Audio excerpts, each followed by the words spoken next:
우리 주변에 예수님을 모르는 사람들이 얼마나 많이 있을까요? 적을까요? 많을까요? 많아요.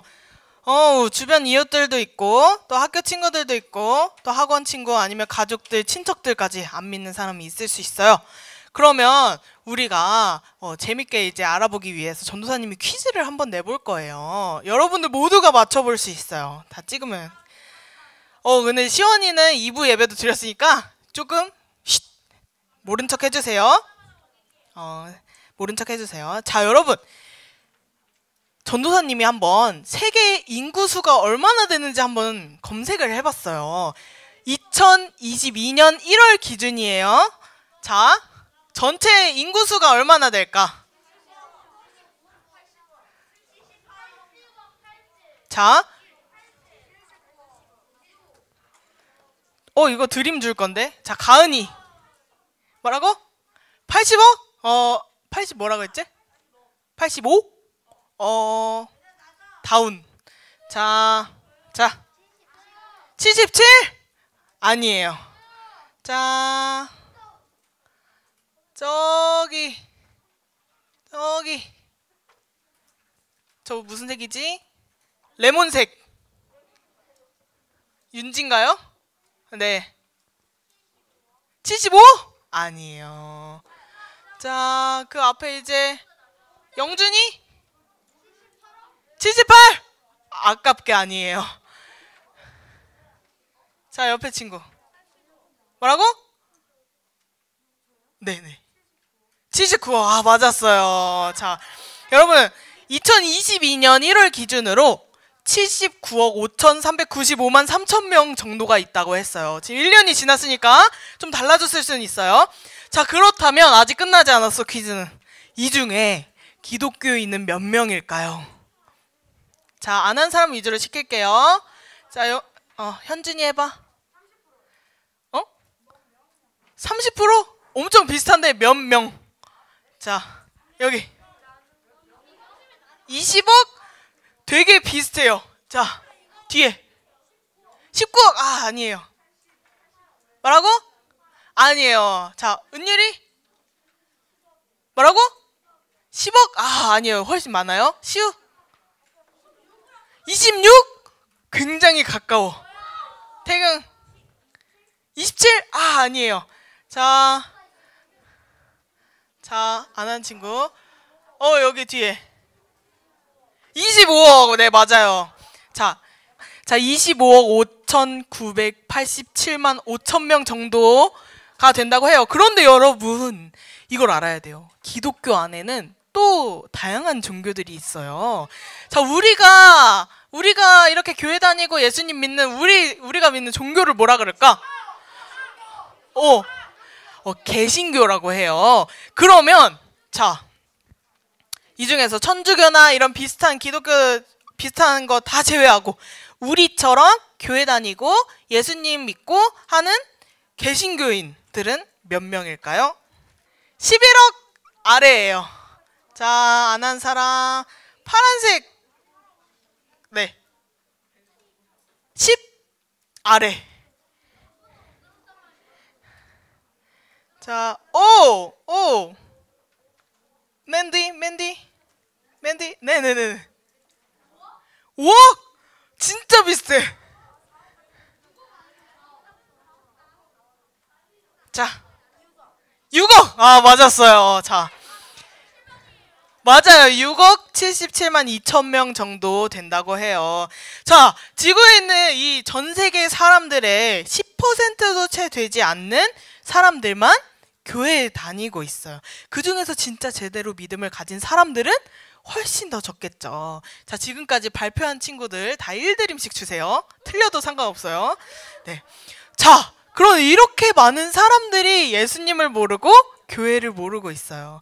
그래서 우리가 복음을 전하는 게 얼마나 중요한지 알아야 하는 이유기도 해요.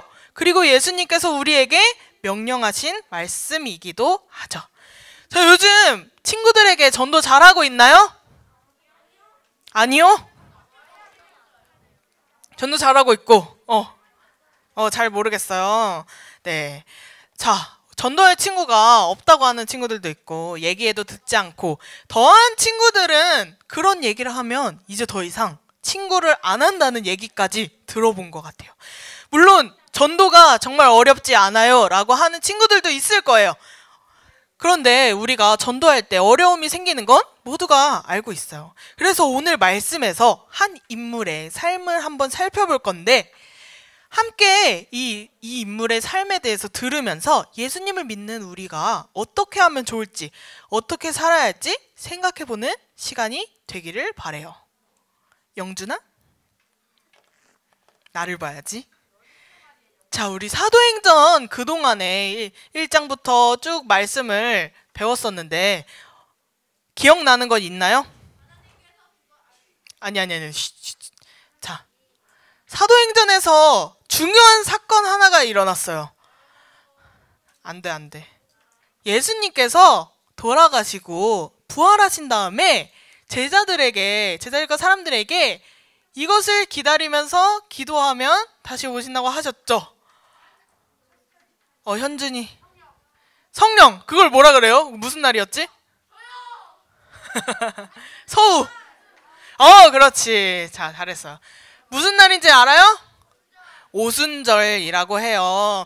제자들과 사람들이 열심히 기도를 하자 성령님이 오셨었죠. 자, 그 오순절 이후 처음으로 교회가 생겨났어요.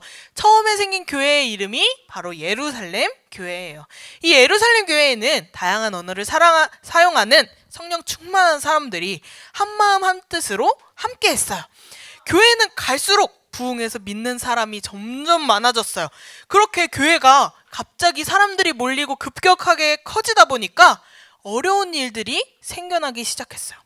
이 예루살렘 교회의 사람들은 대부분의 사람들이 아람어라고 하는 언어를 사용했어요. 우리가 한국어를 사용하듯이 아람어를 사용하는데 이 아람어를 쓰는 사람들은 어려움이 있어도 매일매일 도움을 요청해서 잘 받을 수 있었지만 아람어를 잘 모르고 다른 언어를 사용하는 사람들은 때때로 도움을 받지 못할 때가 생겼어요.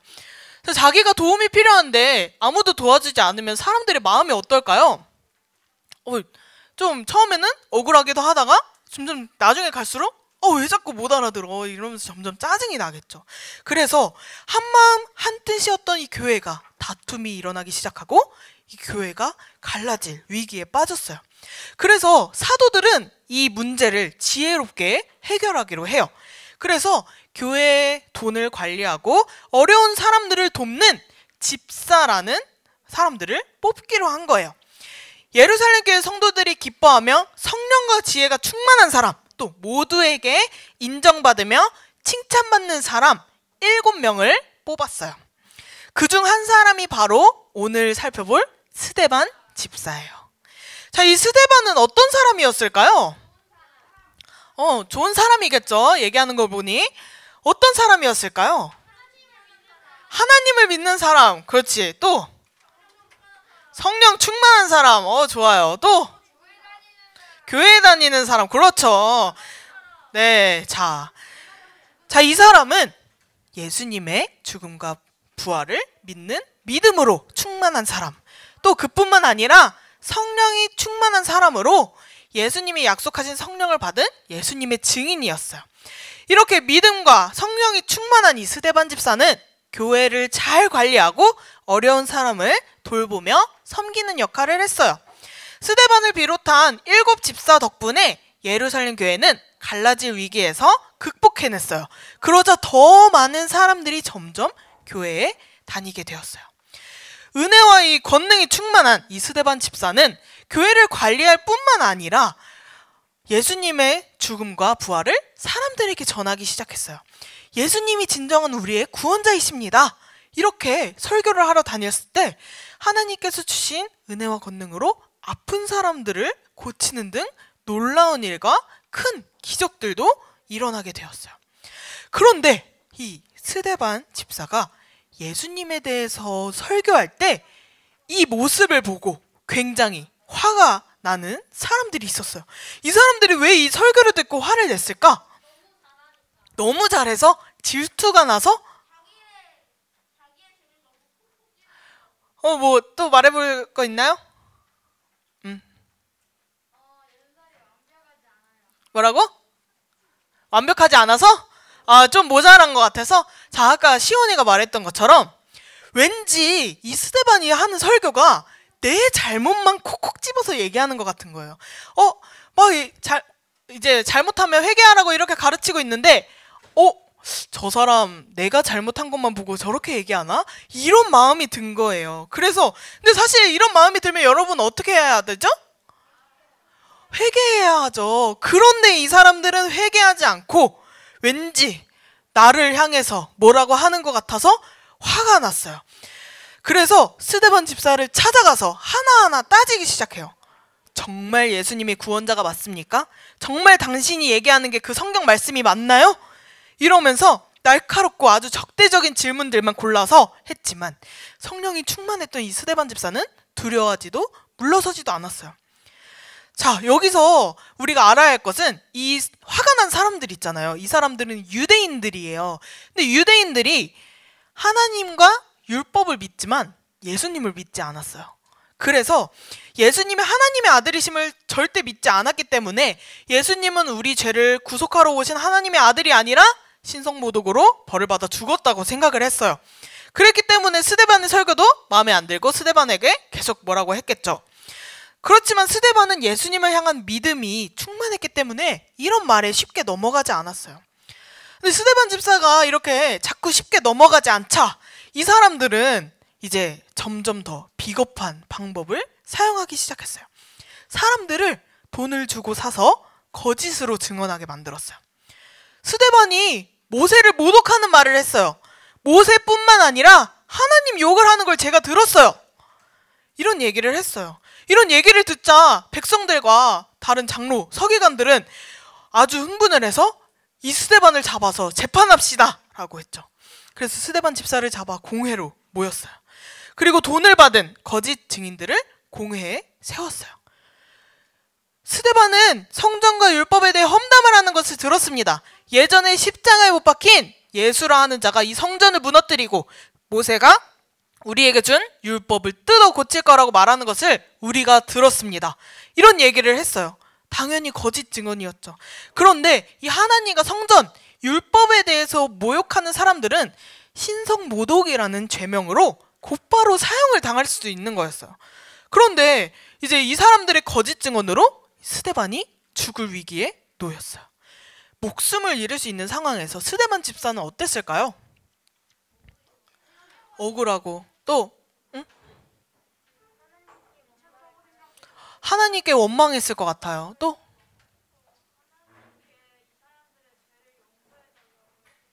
오늘 말씀인데 잘했어. 자, 성령과 지혜가 충만했던 이 스데반 집사는 절대 두려워하지 않았어요. 오히려 하나님께 기도했어요. 주님, 내 영혼을 받아주세요.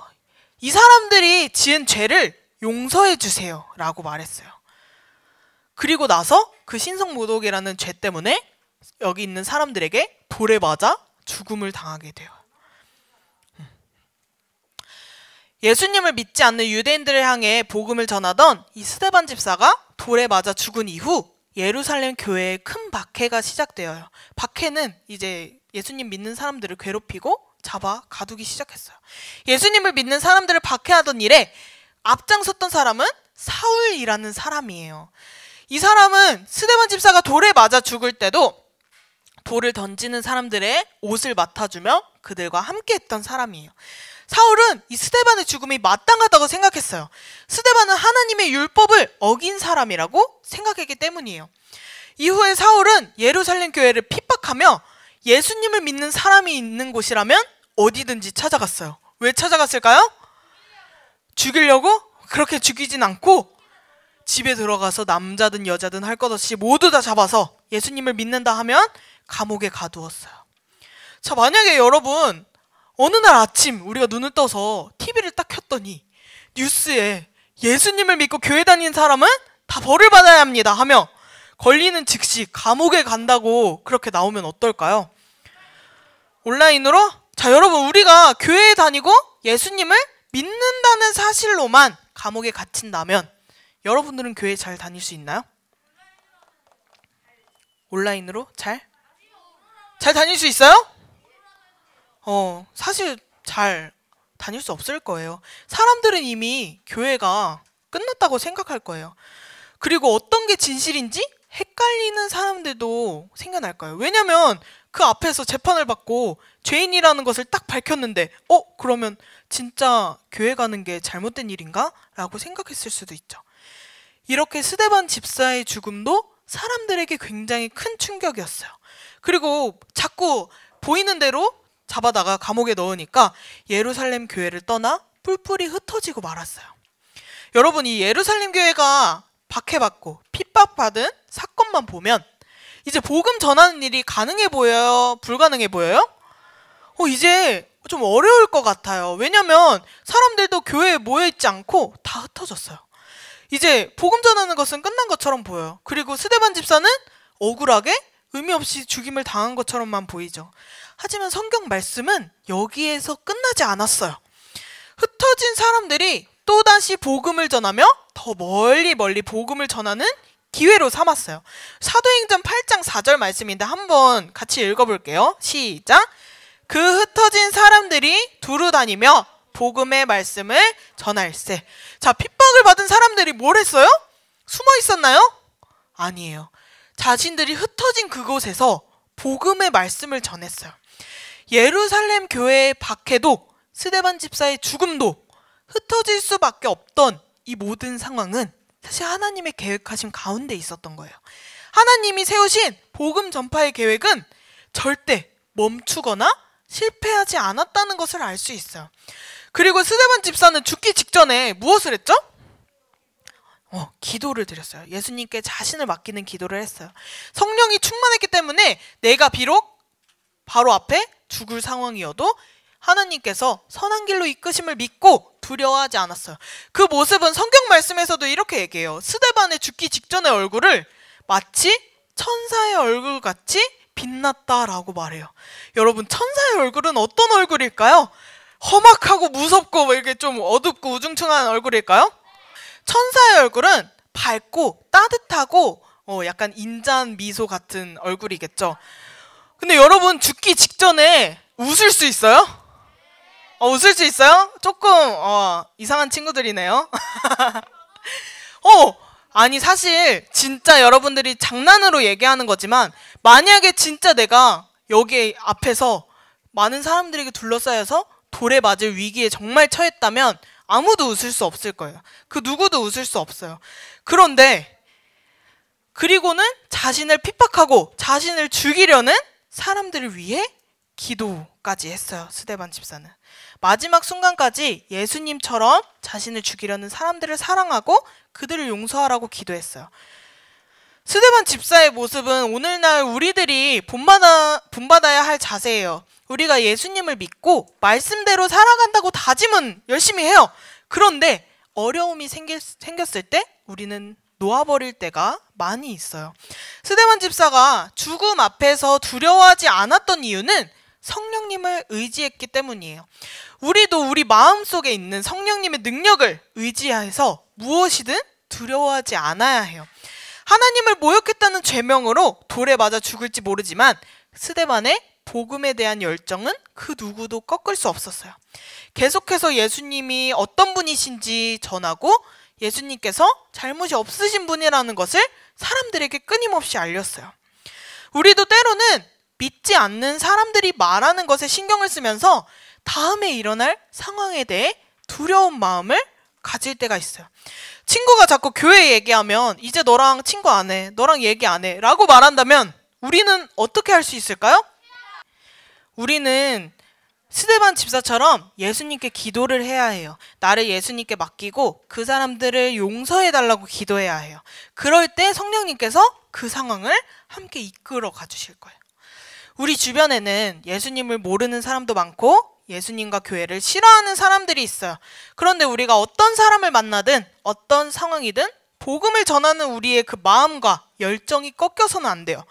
자신을 핍박했던 사람들 앞에 당당하게 되려 그들을 기도했던 스데반처럼 말이에요. 예수님께서는 우리에게 예수님의 증인이 되라고 말씀해 주셨어요. 재판에서 정말 중요한 증인이 자신이 무섭다고 거짓말을 하거나 포기해서는 그 재판이 제대로 이루어질 수 없는 것처럼 우리가 복음을 전하고 전도해야 할 의무가 있는 증인들로서 예수님을 부정하거나 전하는 것을 포기해서는 안 되죠. 포기할 만할 때 오히려 그들을 위해 기도했던 스데반의 모습을 기억하면서 성령님이 마음을 굳게 다질 수 있도록 기도하면 돼요. 우리의 믿음을 지키고 당당하게 예수님을 전할 수 있어야 해요. 여러분들의 학교나 학원, 또 이웃 친구들이 될 수 있고요. 우리의 가족들이 될 수 있어요. 언제 어디서든지 꺾이지 않는 이 굳센 마음과 믿음을 주시도록 기도할 수 있어요? 네, 좋아요. 우리도 스데반처럼 예수님처럼 담대하게 복음 전할 수 있는 소년부 친구들이 됐으면 좋겠어요. 그래서 우리가 어느 상황이든지 어떤 사람이든지 포기하지 않고 우리의 마음이 꺾이지 않고 복음을 잘 전할 수 있도록 우리가 함께 기도하는 소년부 되기를 예수님의 이름으로 축복합니다.